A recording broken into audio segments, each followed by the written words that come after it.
It's my distinct pleasure to introduce the next speaker, Mr. Sandeep Jaitly, an investment banker from London.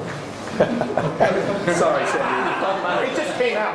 Fund manager. It just came out. You know, nothing pejorative intended. You know, and in introducing Sandeep, I'd like to say that he and the professor share a special language, which is mathematics.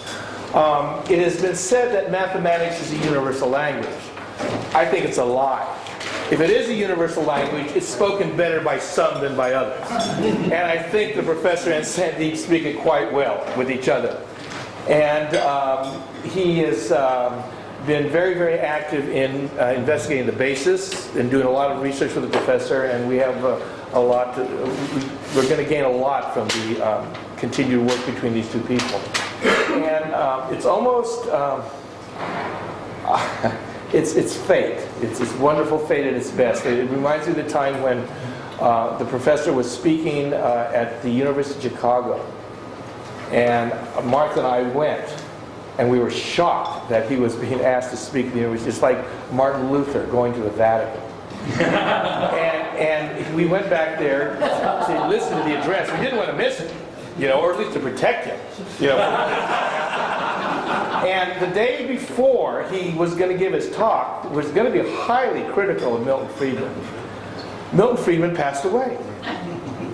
And the professor delivered a talk that was kindly just touched on it, not critical of Friedman, but, you know, talked about some of the broad issues. And I told him, I said, this is the finger of God. You know, the transition. This is the finger of God. Milton's time is gone, your time is coming. And in that same way, in introducing Sandeep, at the break, Michael shared with me a message that he just received from GATA, that of the planned sale of 400 tons of IMF gold, India is picking up 200 of the tons. And on that note, I would like to introduce Mr. Sandeep.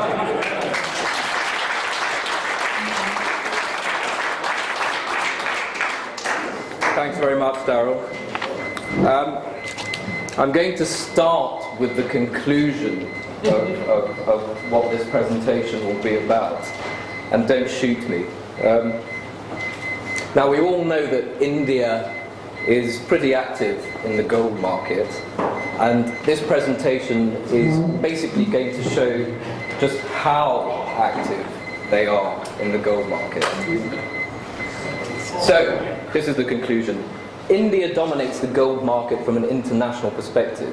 This we pretty much might be in agreement with. Now, this is a result of her intrinsic adoration of gold that goes back beyond time. And it's also a function of her not producing any gold of her own. Countless years of gold accumulation place India in a unique position of being able to fund her people's demand from her internal holdings without necessarily resorting to the international market. This is what I aim to show. As she occupies the largest position by far in the international market and produces no gold of her own, this could have a devastating effect on the gold price should India withdraw from the bid. Not forever, but longer than people think. So don't shoot me. Now, let's go back a bit and discuss, before we go into the presentation, why India loves gold so much. So in ancient times, gold was not the only metal, obviously. We had copper, iron, nickel, lead. They were all valuable. But what made gold so valuable, whatever value is, that its accumulation went many, many, many magnitudes beyond what was actually required for whatever little industrial use it had. Now, this is referring to gold's stock-to-flow ratio, which others have commented on. Really had a very good chart on it. What made gold so special that it was 80 times, at the current time, it's 80 times annual production, primary production. We all know copper. Copper is a very useful metal. We don't know about its potential applications yet. It could be used to travel to the stars. You know, we have no idea about its potential uses. But nevertheless, after thousands of years of mining copper, the stock of copper relative to its flow is still in fractions. It turns out that all metals, apart from gold and silver, share this characteristic. Gold and silver are unique in that respect. So, one of the characteristics of money, which we have talked about, is that it has the propensity for its marginal utility to decline the least. And nature didn't want to leave any doubt as to which commodity we should use. You know, it's not like gold is marginally different from copper or marginally different from the other metals. It sticks out like a huge sore thumb, and silver does as well. So there's no ambiguity there. But why was it this particular substance, gold? Why was it this particular substance? For that we have to turn to Sanskrit literature. And Sanskrit literature is unarguably the oldest literature of any Indo-European language. And arguably, it's the first reflection that we have of human thought today. It was our father Menger who first commented that value does not lie outside of the consciousness of men. And in the case of gold, it was these particular Indian men who first gave it value. Value in temporal and celestial importance that no other civilization, past or present, has ever quite managed. All other civilizations place gold's temporal value far above its celestial. And it's no coincidence that they have all collapsed and bitten the dust. Apart from India. India and the Indians still sing the same Sanskrit songs that they did 5, 6, 7,000 years ago. And nothing much has changed since. Gold has been in the Indian psyche for as long as there's been an Indian psyche. The universe, according to Vedic mythology, was created out of the cosmic egg of gold. And that in Sanskrit is called Hiranyagarbha. And from this golden egg sprang forth the 7 dimensions, or loka in Sanskrit. And loka is cognate with the Latin locus, for place. They say the process of creation and subsequent destruction of our universe has happened for countless trillions of years. And no sacred ceremony would be complete without a microscopic amount of gold. So that's an interesting myth. Does anyone know how gold was created? No, I didn't think so. Wasn't it one of Vardy's teardrops? Sorry? Wasn't it one of Vardy's teardrops? Well, that... I'm talking about the physical, actual physical... Not the metaphor. Not the metaphor. It turns out, and this was only recently discovered, well, when I say recently, it was in the 80s. Supernovae nucleosynthesis is the process by which the metallic elements are thought to have been created. So this is the sort of fusion type process that you have in stellar systems, and we all learnt about this kind of thing in school.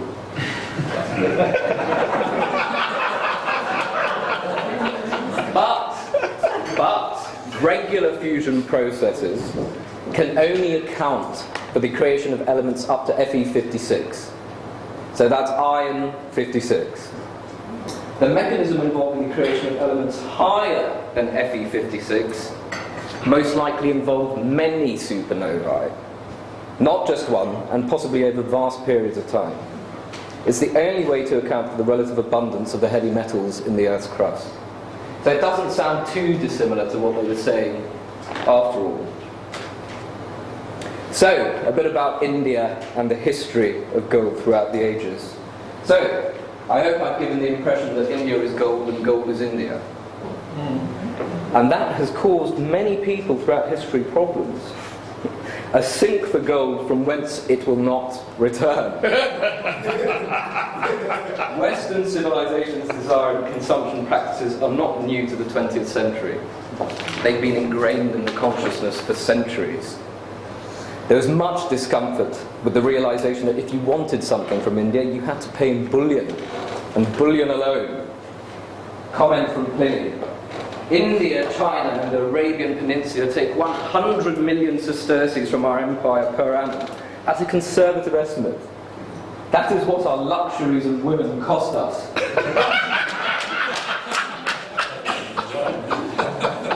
But what percentage of these imports is intended for sacrifices to the gods or the spirits of the dead? Not many.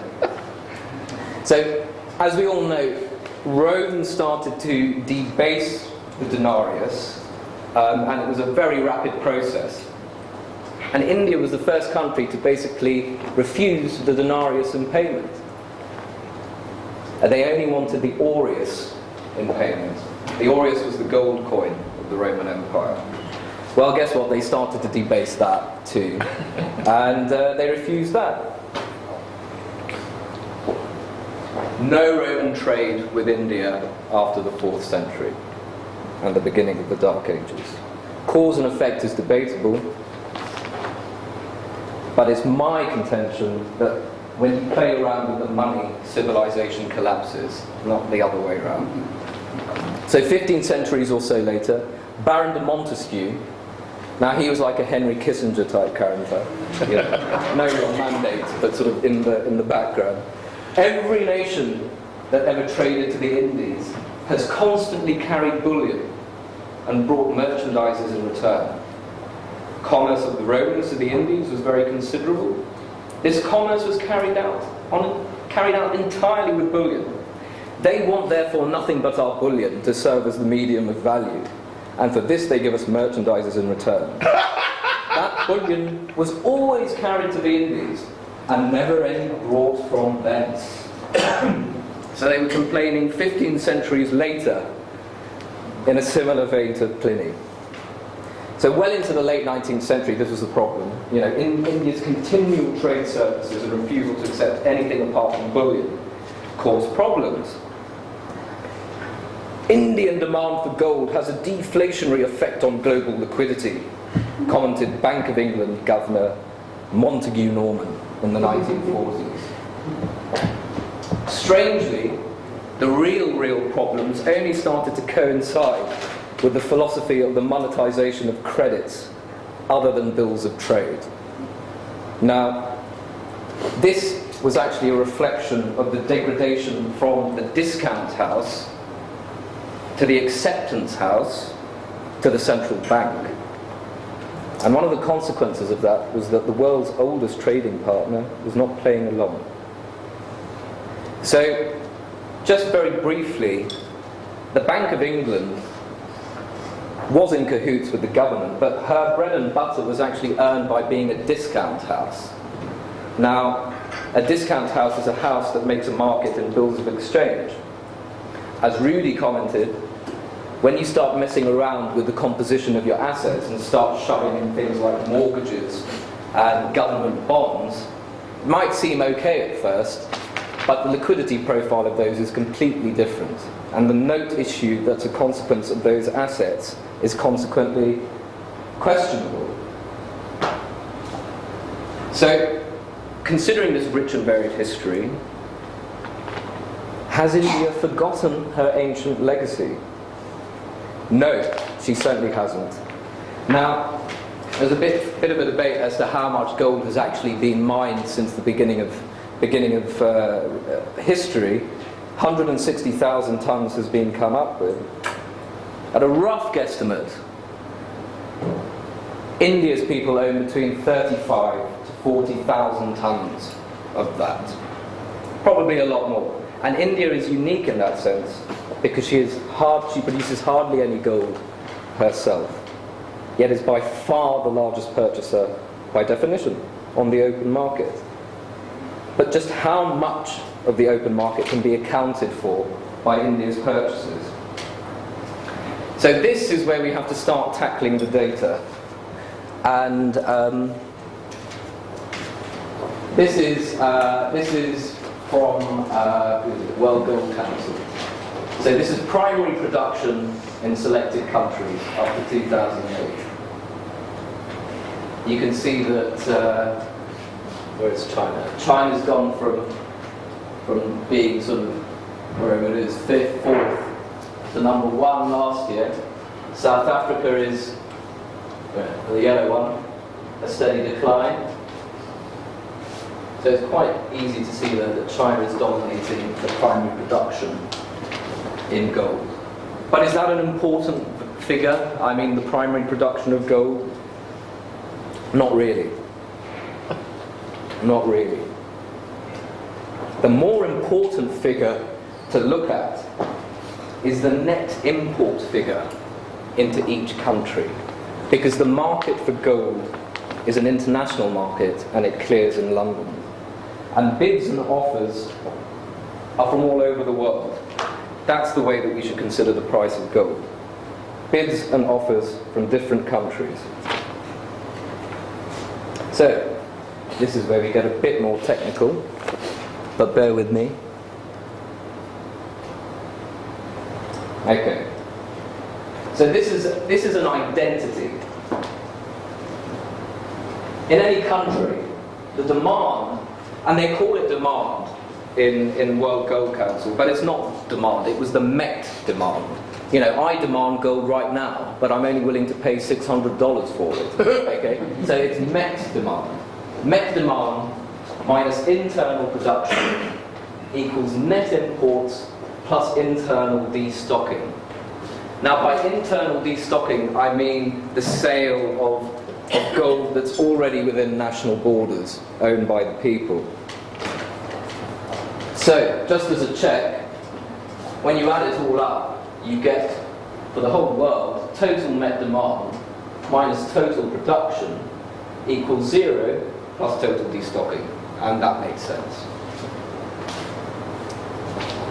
So, is it really important to look at net imports? Well, you know, they all add up to 0, obviously, if you consider adding it up across all countries. Yes, they do all add up to 0, but the important point is how you add up to 0, not the fact that you do add up to 0. So, let's move on to the next slide. That's a visual representation of any country in the previous. If something's not clear, please do put up your hand and say, and ask me what I'm talking about, as long as it's related to what I'm saying, obviously. So this is for any country. The stock at time t, production at time t, net exports at time t gives the stock at time t plus 1.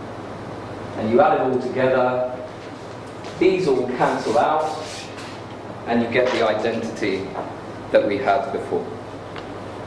So actual cleared values for net imports within a particular country are hard to obtain. I called up the Goldfield service, and I said I would like to know the net imports by country for gold.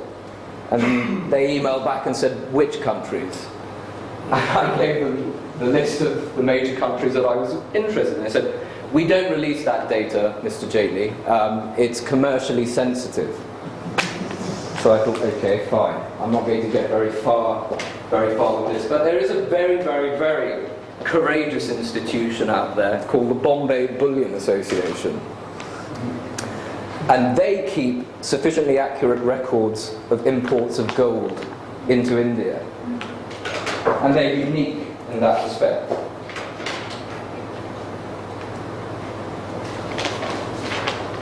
Right, let's move to the next slide. So, because we can't actually get the figure by country for net imports apart from India, we have to make some guesstimates here. Now, India here, you can see it's pretty dominant in terms of cross-border flows. But you're probably thinking, they're quite on, China's catching up here. But this is implied Chinese imports and dehoarding, internal dehoarding. The actual net imports into China will only be a fraction of the bar that you see here. Not a small fraction, but it will not be the size of the bar that you see here, for want of actually getting the actual figure for net Chinese imports. So India is actually much more dominant than it looks there, even though that's pretty dominant to begin with. So we have to make a few assumptions. It's assumed that the largest producers of gold in the world will, on the whole, be net exporters of gold. And I think Bron has sort of said something similar with regards to Australia. So we just adjust it slightly. Okay. Because obviously some of the Australian production, South African production is used internally. So we cut it off slightly. I don't know how much, so it's not really relevant. Okay. To get that picture there. Is that clear? I'm just trying to get a schematic of how you get to a representation of net imports by country, which is not released. It's not publicly available data.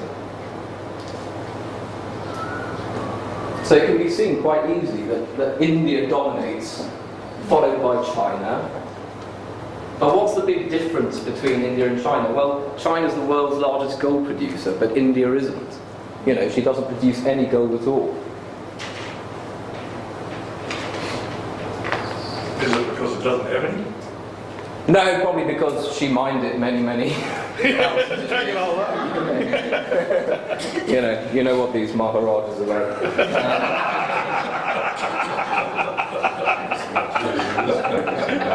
So it's the dynamic of this huge inventory of gold, which is again unique to India, that could throw potential googly into the world market price.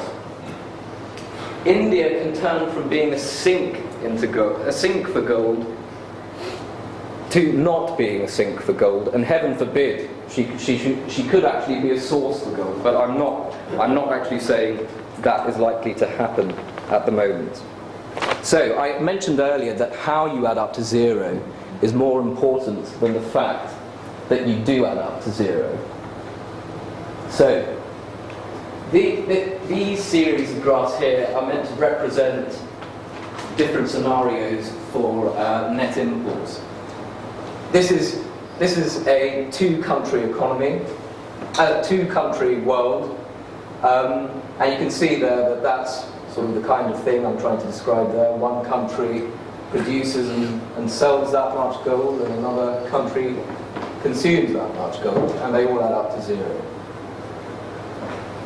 Now, you increase the number of countries, and what you end up with is this kind of graph.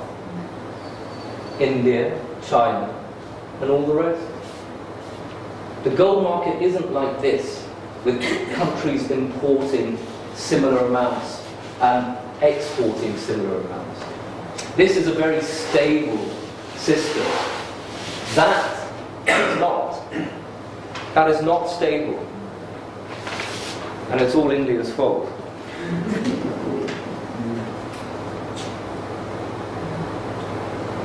So, I'm not going to delve into the calculus of stability here, but it should be obvious what I'm trying to depict. Okay?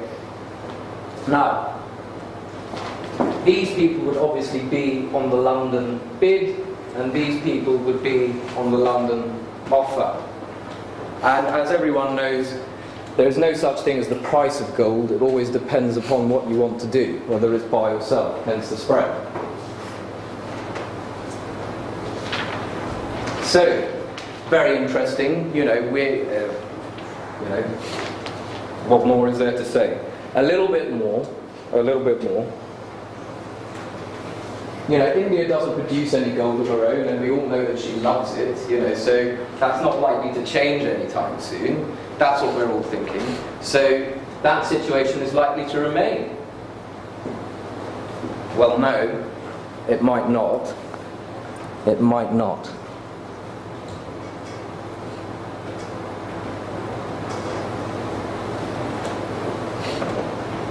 So this is Indian total met demand here. And we can see exactly the composition of how it was met. So you can see that the actual Indian met demand hasn't actually changed that much since 2005. It's been more or less, 600 tons. But look at the structure of how it's being met. Indian imports going down, scrap sales going up. Now, this is the worrying point if you're long and you care about the dollar price of gold. Soon, total Indian met demand might only need to fall slightly, and it can be fully satisfied by the churning of her own local holdings. 400 tons per annum of her demand is satisfied by her own inventory. No other country is like that. No other country at all.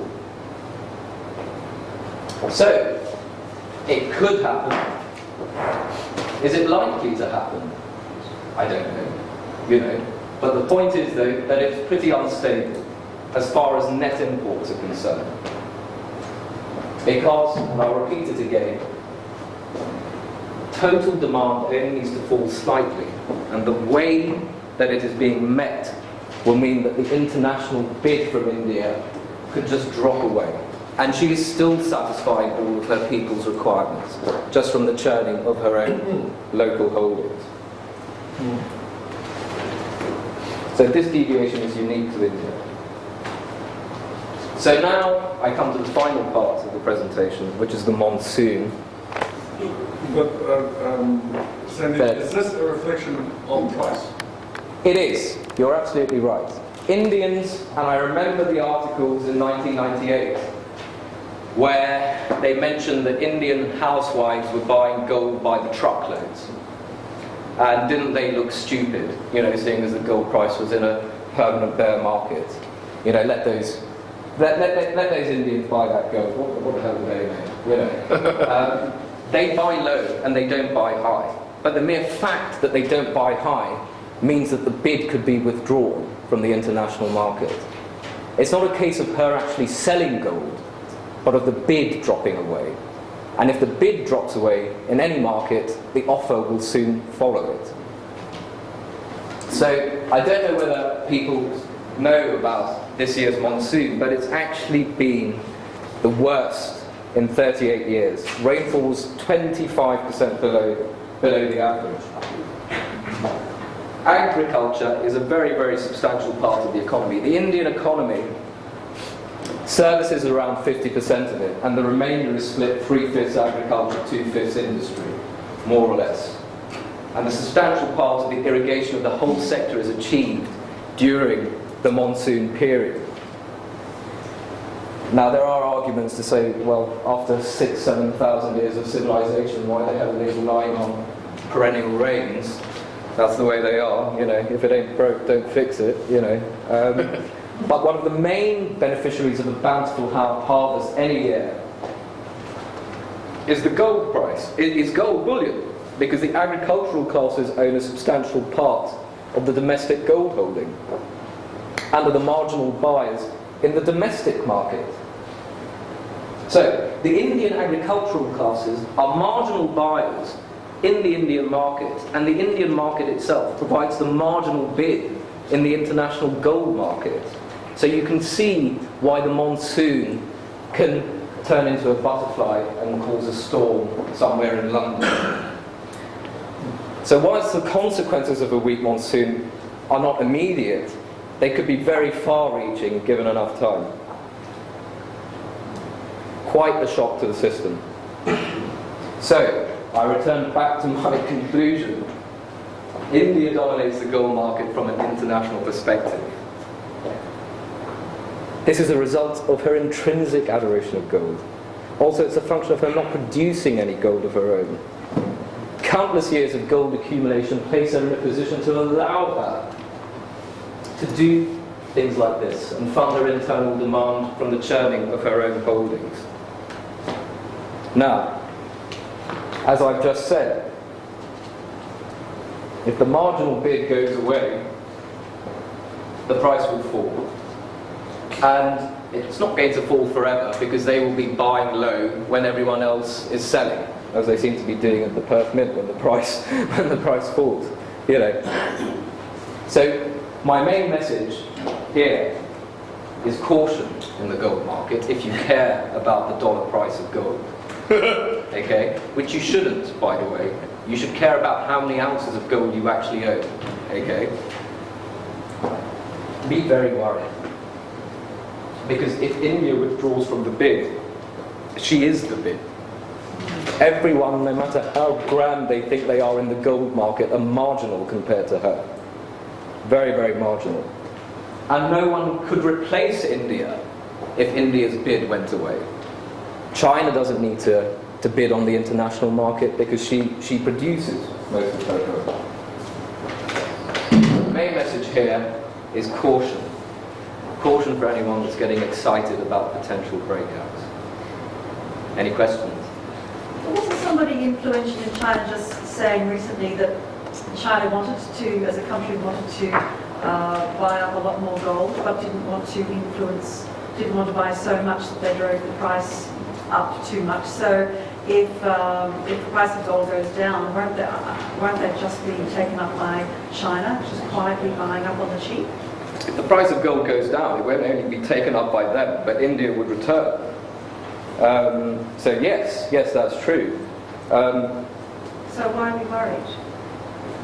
We're worried because the bid at the moment, and always has been, India. You know, it's part of the way that a price is formed is by the bid, as well as the offer, obviously.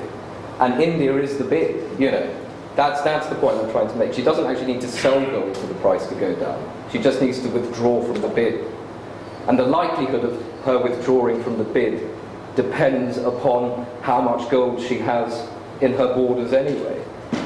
And because she's unique in that respect of having, 30, 40, whatever thousand tons of gold within her borders, that's why we should be worried. China is not in that position. She doesn't have that much. Her people don't have that much gold yet. And it's only two questions. How do we know what's the verification of the 40,000 tonnes, and how many times are these hoarders going to sell the same gold? That is rough estimate from sort of Bombay Bullion Association. No one knows how much gold India has. That's right. All we can say is that of that 160,000 tonnes, that actually began when primary records of gold production began. I don't know when that was, but I'm pretty sure that Indian and Chinese civilization predate when those records began, and they already had a lot of gold at that point anyway. Philip. Can you explain the monthly seasons of the monsoon and when the harvest is supposed to be coming through? I can't. I'm not an agricultural expert. It can't be that hard. Well, When monsoon ends in October time, August time. So I imagine that the harvest would have already come in by now, No, it'll be dated by, for example, a wheat crop's going to take 16 weeks. I mean, So 16 weeks from... the end of the monsoon. Yes. Something like that. Yeah. Which is around August, September, October time, I think. Monsoon normally finishes around that time. Wouldn't it take a lot longer for the harvest to come in and the strength of the harvest to be recognised? And that's after. Well, this is where I'm going. So if you say it's not really what the harvest actually came in at. It's the amount of disposable I'm income. talking about the recognition of Yeah. that fact. So the recognition of the fact that the harvest is going to. Right. I don't know whether that has actually happened yet or not. I don't think it has. Well, I thought you were the guru. I'm a guru. agriculture. Okay. But honestly, it's not really relevant. The point is that they will have much less in volume than they did have, and their disposable income will go down proportionately. You know, I'm not concerned about the nitty-gritty of how they actually ship their wheat to the markets and, you know, get their money, you know, but that's what I'm saying. I was thinking about the timing as opposed as to where we are in our current next 3-month time frame. That's all. I don't know. I don't know. It's a major part of the imports around the wedding season, which is normally Diwali, that period of time. But is that, like, in other words, it's not the lack of funds available to buy gold, not going to shut until the next year? It could do. I don't think there is actually much seasonality in net imports. Okay. No, not in net imports. In total demand there might be, Okay. but in net imports there's not. I have actually got quarterly breakdowns of net imports, but you can get them yourself, you know, if you go to the Bombay Bullion Association website. Louis. Great presentation. Thank you. Fantastic. I want to know more about the Sanskrit relationship with the grove adoration. But I think the bid may change. Right. You know, the bid has been India. You're quite correct. But there's, again, we don't know that number exactly, but maybe $75 trillion in investment funds around the world. For sure. Let's hope they do. 400 tons is only, if my calculation is correct, $12 billion. So if the investment funds decided to buy the metal and store it and hoard it instead of buying paper versions, then it could quickly be replaced. Oh yeah, they could. They could. I'm pretty sure that could happen. But I would imagine that investment funds would have already bought their gold. You know, whether they replace it in that size, I don't know. You know, the opportunity is there. You know, if you look at total money market funds, it could quite easily replace India. You know, but what's the likelihood of that happening? That's what we have to say. Nathan? Sandeep, I'm not a professional trader. I'm trying to look at this through a trader's eyes, because I assume that's sort of the view that you're looking at it through. The question I have about that graph is that already some of India's bid is melting away. Yes. And what you're talking about is the significance of when Alaska melts away. Are you saying that that's analogous to bid under an individual stock, and it appears that there's plenty there, and all of a sudden people look at the market depth and there's nothing there? Exactly. That's what I mean by bifurcation point. Okay, so the fact that it's already part of the pain, you know, is already there. Constant. Yes. So part of the pain is already happened. You're saying it's going to be significant when it gets beyond the... Exactly. You know, it could be, you know, people could just see slow erosion and think, okay, you know, the market can deal with that. But the point is, it could be slow erosion and then suddenly nothing. You know, exactly that point. Yeah. Do you draw any analogy or do any analysis to the difference between India's historical love for gold and being the driver of the bid and our current financial situation, which let's just completely forget about India's thing, and the concern that exists that says that the house of cards of our financial system perhaps dwarfs the bid that India has historically. I'm not saying that's the case. I'm saying, is there some consideration to the enormity of the historical bid for gold for India versus the enormity of our financial debacle, particularly in the U.S. and Great Britain? I would say that if you had a financial debacle, that would mean that your assets have been wiped out, so you're in no position to be bidding on the gold market. You know, that would be, you know, are you trying to say that it could replace the Indian bid if the world... I'm basically saying that perhaps the financial debacle that many of us believe that world powers are currently in is completely unrelated to India's, or what is the relationship between the concern that exists there about paper money meaning nothing when you really get right down to it, and the amount of times it's been leveraged based on nothing versus India's historic dominance of the bid for the physical metal? I don't actually think it's a reflection of India's paranoia about paper money. It's more deep-rooted than that. You know, that's a Western preoccupation. You know, there have never been any crises in the rupee, or well, there have when the West have been fiddling around with the gold-silver standard. You know, during the Great Depression, but I don't think that there is any direct sort of relationship that you can sort of draw. So I think what it is what's the possibility of an offset about this enormous bid with the concern that has yet to be realized amongst Western nations that what we put our faith in is crap? It could come over. I mean, that could exactly happen. But the point is, though, that it would have to be cause and effect. I mean, if you thought, as a sort of average Western investor, right, you know, there's a financial crisis, it's just happened and I want to swap out of my assets into gold, you'd find that you don't have any assets, you know, because you're part of the financial crisis, you know. You own US stocks, you own US banks, British banks, Swiss banks, whatever, you know. You're not in a position to change yourself, you know. It might be different if things sort of, you know, as you're saying, right now, it might happen, but I just can't see it happening. You know, it's a case of expectation. As Rudy said, you can lead a horse to water, you know, but you can't make it drink. But if it's very thirsty, it might. You know, I don't know. You know. Yeah. The world GDP is about $50 trillion a year. Total value of about 160,000 tonnes of gold is about $2 to $3 trillion. The total market capitalisation of all the gold mining companies in the world about 4 or 5 years ago was less than McDonald's. Yet the superannuation funds around the world only put a very small fraction of their wealth into gold, will readily exceed the $2 trillion of the value of gold that's already there.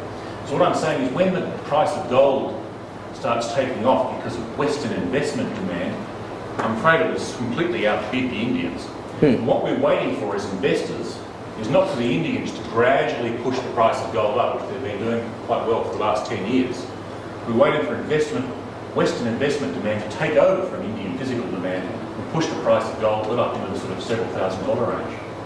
And it's easily got the potential, given the size of the world economy and given the current value of the total above ground stock of gold. The point I think of making is that if we've got a situation where we're having reduced production and increased demand, we've got this gap being made up by central bank sales and scrap metal and whatever. If I've been hearing right, central banks are now are actually net buyers. So who's making up that? Could it be that would take over from Western investment with the Indian bid? Well, I actually think the amount of gold is a lot higher than 160,000 tonnes. You know, that's you know, it's a lot higher than that. You know. Talk about the yearly demand versus supply. Yeah. The gap that's growing there. Central banks are selling into it. Yeah. Really? Sandeep, what are the units on the vertical? That's in tonnes. Tons, it is. Yeah. Okay. Yeah. I thought it might be hundreds of or millions of ounces. No, So that means the 200 tonnes that India just bought is quite significant. Indian Central Bank just bought, not her people. Well, I mean, what does that mean then? This is Indian people demand. Well, it's not in the bank. Well, they don't. They've been at 300 tonnes for bloody ages. You know, they haven't demanded gold until today, basically, when we found out about it. You know, this is all private demand, not nothing to do with the central bank. You know. Can I just say, I mean, I find it very interesting, and not that I've ever really focused too much on our refinery operations, and when we did partnerships, you know, we lost direct control. It was more now a standalone entity. But I do know that because we're the primary channel into India because of our proximity, that it can come and go very, very quickly. They're very price sensitive. They can adjust to prices, but I think what Sandeep in terms of time frame is saying is that when they drop the bid, it can happen very quickly. You know, that our demand can drop and all that Australian gold starts getting shipped into London. And then there are times when Indian demand returns and they'll buy everything that we've got weeks and weeks out if they could. You know, so it can move very, very quickly. But I think that in the long run, the argument about the financial weight of money trying to come into gold would outweigh that. And I think Sandeep's points, maybe even on the shorter time frame, it can just drop, the price will reflect that. But yeah, over the long run, this weight of money coming out of financials and into real assets will counteract it. Yeah, we can still have that whipsawing. Just on that, for years Indian rupee and the Australian dollar was 25 to the dollar, now it's up to 43, I think 44. So the Indian currency is obviously very weak. No, the Aussie dollar is very strong. Well, So but what I'm saying is that the Indian currency has been getting weaker against the US dollar too as well. So what I'm saying is, will Indians get nervous about their currency and say, okay, let's put it into something like dollar fixed assets or something like that, but still make it attractive? But they don't use rupee, they really use currency. They've got 30,000 tonnes, they're really operating on gold money already. Yeah, pretty much. I can't see them doing Yeah, but the private people pay for the rupees, so that's what drives the real isn't. The only thing they care about is local food prices. You know, if they are escalating in rupee terms, then it might cause them, you know, to get worried about the validity of the note issue or whatever. But you know, we would have seen it by now. You know, I don't. Does the common man in India or person in India only buy and hang on to it, and it becomes a legacy for generations? The common man, yes. Does not sell it. It's only a dire thing to get rid of gold. Yeah, it doesn't really sell it. No, no. Have you taken account of peak gold? We probably class peak gold production at about 2000. Yeah. How fast is that line varying on DNOs? And how big Indian, how much of world production will be taken up by India in 10 years' time, say? Yeah, I mean, I think the thing about peak gold is I would be worried if primary production was the way that demand was met, but it's not. You know, 2,500 tonnes of primary production plus another 1,500 tonnes of scrap recycling is how you meet the demand. You know, so if you look at, for example, scrap supply as a percentage of total supply for gold, it's already very, very high, as it is for silver. It's only about 15% for copper. So it would be more valid for something like copper as an entity than it would be for gold primary production, I think. Yeah. Can you see the attitude to gold among the rising Indian middle class changing as a result of the influence of their brothers and sisters in the diaspora? They could, and you certainly do see, you know, plasma TVs being bought and, you know, whatnot. But I honestly don't think it will change. You know, part of the thing about their literature says that you must be in gold. You know, you have to own gold. And there are reasons which go beyond protecting yourself from currency debasement. You know, there are special reasons that it's gold, and you know it's a substance regardless of all of its uses for money and blah blah blah. There is a reason why gold has to be bought, and that psyche will not change. You know, it won't change. If it changes, then it will be the end of, you know, Vedic thought and Vedic philosophy. Vedic is ancient Indian, by the way. So it could, but I doubt it. I seriously doubt it. You're saying that Indian demand is being met by internal recycling. What price is that running? I don't know what price they clear their... The question is, how low does it go before it triggers demand? Oh, right. I don't know. It's not an observable. It's not a calculable. It's not a calculable. You know, I'll ask a few of my uncles. You know, when will they start buying? But you know, who's to know? Who's to know? But rest assured, when the rest of the market is panicking for whatever reason, they will be there buying. You know, really. Sandeep, you said the average Indian will not sell gold. So who's selling that? No, the average common man. Common man. Yeah, so the agricultural classes, you know, the very high rollers and sort of upper middle classes, you know, they're the ones who supply that stuff. You know. They got lots of it, so they can sell some of it. Exactly. Yeah, you know, they don't like the last chain they bought, or, you know, they don't like the last necklace or whatever. I've got 100 others, you know, let's get rid of that one, you know. Yeah. It's probably a reflection of the expanding middle class in India, isn't it? Well, yes, exactly. Exactly. You know, this could represent, you know, sort of the transfer of, you know, wealth from the high end to the low end, you know, keeping stability in society, you know. I don't know, that's a speculation. Yeah. Any more questions? How does India pay for the gold? I think in dollars. Exports? Exports, yes. No, the reason, yeah. What are the main items in the export? It's mainly agriculture, but you've got services now. I mean, if you talk about sort of through history, it's always been luxury, sort of salt, pepper, you know, sugar, silk, cardamom, all of these things that, you know, we take for granted now in the West, but only really had their primary source in India. And so they've always managed to make sure that there is something that the West wants. Is gold ownership and trading in gold completely free of government control? It is. You walk It has been always? Always. You walk into, you know, I was there, when was it? In March. Any jewellery shop will give you a two-way quote. Even is the case that, you know, one jewellery shop might give you a two-way quote, which allows you to make a good arbitrage by selling to the shop across the road, you know. So they always give two-way quotes whenever you walk into any jewellery shop. And then why is it that there's a lot of smuggling in gold? Well, I don't know. It's completely legal. Yeah. I don't know why there is still... I don't actually know whether there is a lot of smuggling anymore. I mean, that was a sort of pre-90s, a pre-90s thing before the market was liberalised, you know. But Goldfinger was smuggling gold into India just before he came up with his other idea. Yeah, I think it's come down. It was import duty.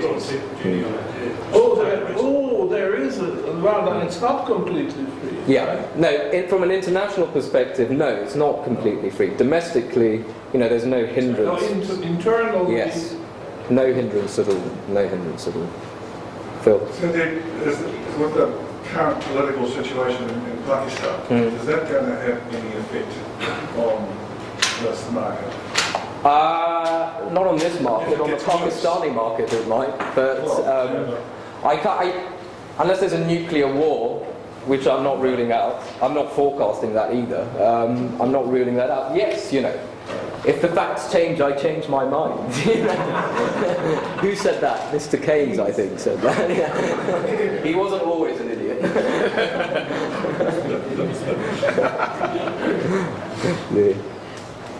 If the story that just came out today that India is buying half of the IMF sale is true, would you care to speculate as to why the Central Bank of India would... Well, yeah, she only had 300 tons to begin with. So to go from 300 to 500, still as a percentage of total foreign exchange reserves, as it were, is still minute. You know, so it's probably just a step in the direction, just like China, that she wants to go in. But I find it hard to believe, because if India is so price sensitive, and China is so, have declared so outspokenly that they'll buy it. Yeah, the people are price sensitive in India, not the central bank. Personally, I think them buying 200 tons of gold at 10.45 is probably more reflective of a top than a bottom, really, you know. But the central bank, the central bank is different from the people, Louis. That's what I mean, you know. They're tiny. I fully appreciate that, Yeah. but I just find it astonishing that India would be the highest bidder. Because I presume that's what happened, or IMF is, well, they are not, but you know, why would they sell half of that 400 tons to the lowest bidder? Well, I imagine they weren't the lowest bidder though. Well, that's right. Yeah, you know. Why would they need gold so much now? Then, anyway, I don't, maybe they sold futures against it. I don't. Squeeze. Good. Just one. you mentioned that India always finds something to sell to the West. Yeah, I'm not really sure the West really wants those call centres, but... No comment. They should come to England for some tuition then. Any more questions? Okay, well thanks very much. Thank you.